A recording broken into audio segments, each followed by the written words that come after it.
Audit दिवस पर आयोजित कार्यक्रम को राष्ट्रपति ने किया संबोधित। कहा सीएजी और अन्य संस्थाओं को विकसित भारत के निर्माण में योगदान देना है। देश की विकास यात्रा में सीएजी सहयात्री मार्गदर्शक की भूमिका निभाए। मध्य प्रदेश में बुधवार शाम 6 बजे थमा चुनाव प्रचार। 17 नवंबर को होगी वोटिंग। विधानसभा की 230 सीटों के लिए प्रदेश के लोग करेंगे मतदान। 3 दिसंबर को आएगा चुनाव का परिणाम।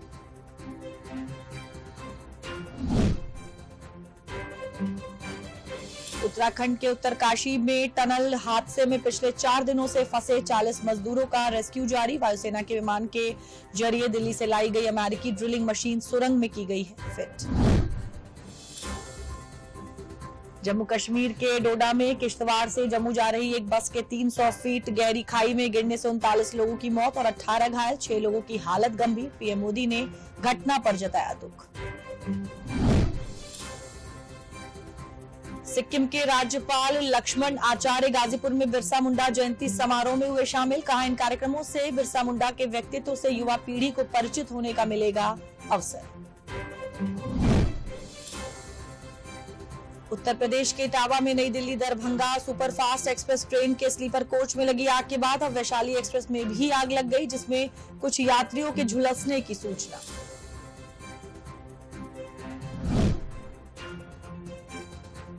बुजुर्गों को आधार के जरिए पेंशन भुगतान करने वाला पहला राज्य बन गया है यूपी। प्रदेश में मौजूदा वित्त वर्ष में 47 लाख से ज्यादा बुजुर्गों को आधार बेस्ड पेमेंट किया गया।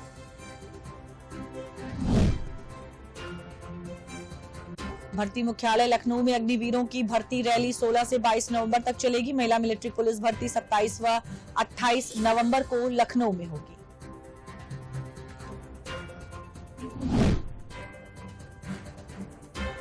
कल 17 नवंबर से नहाय खाए के साथ शुरू होगा 4 दिवसीय छठ महापर्व। लखनऊ के लक्ष्मण मेला मैदान में छठ घाट स्थल पर तैयारियों को लेकर जुटा प्रशासन।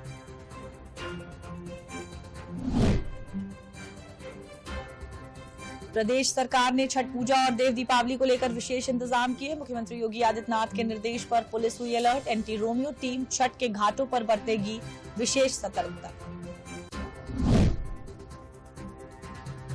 सहारा इंडिया परिवार के प्रमुख सुब्रत राय का पार्थिव शरीर लखनऊ लाया गया। राज्यपाल और सीएम योगी ने दी श्रद्धांजलि। आज लखनऊ के बैकुंठ धाम में होगा अंतिम संस्कार।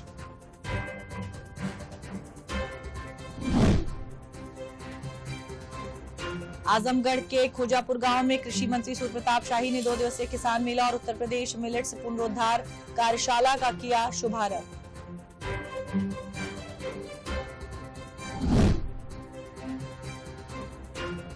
अब खिलाड़ियों को चोट लगने पर अपने या पास के जिलों के मेडिकल कॉलेज में मिल सकेगी उपचार की सुविधा। जल्द स्पोर्ट्स इंजरी विभाग प्रदेश के सभी मेडिकल कॉलेजों में खोले जाएंगे।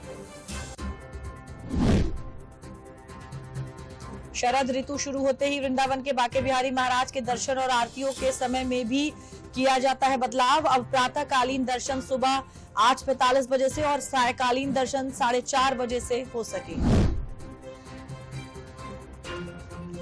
उच्च प्राथमिक स्कूलों में पढ़ने वाले विद्यार्थियों को हर दिन एक विषय की पढ़ाई स्मार्ट क्लास में कराई जाएगी। इन स्कूलों में पढ़ने वाले सभी कक्षा 6 से कक्षा 8 तक के विद्यार्थियों के लिए ये व्यवस्था की गई। बीते साल के मुकाबले 1.5 गुना अधिक डेंगू रोगी मिले। उत्तर प्रदेश में इस वर्ष अब तक डेंगू के कुल 21,941 मरीज मिल चुके हैं। पिछले वर्ष 12 नवंबर तक 13,623 डेंगू रोगी ही मिले थे। किसानों को उनकी फसल का उचित मूल्य दिलाने के लिए न्यूनतम समर्थन मूल्य पर शुरू हुई धान की खरीद के तहत प्रदेश में अब तक विभिन्न क्रय केंद्रों के माध्यम से 1.82 लाख टन धान किसानों से खरीदा गया है। फिरोजाबाद में एक भीषण सड़क दुर्घटना में जीजा साले सहित 3 लोगों की मौत हो गई। सभी के शव पोस्टमार्टम के लिए मॉर्चरी भेजे गए हैं। सिरसागंज क्षेत्र में नेशनल हाईवे 2 पर इनोवा कार ने बाइक में मारी टक्कर।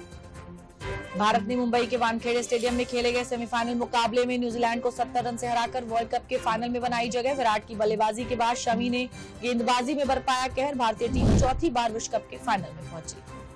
न्यूजीलैंड पर भारत की शानदार जीत का जश्न देश के सभी हिस्सों में उत्साह के साथ मनाया गया। मोहम्मद शमी के गांव अमरोहा में जश्न का माहौल। मेरठ समेत अन्य जिलों में क्रिकेट प्रशंसकों ने आतिशबाजी कर जाहिर की खुशी।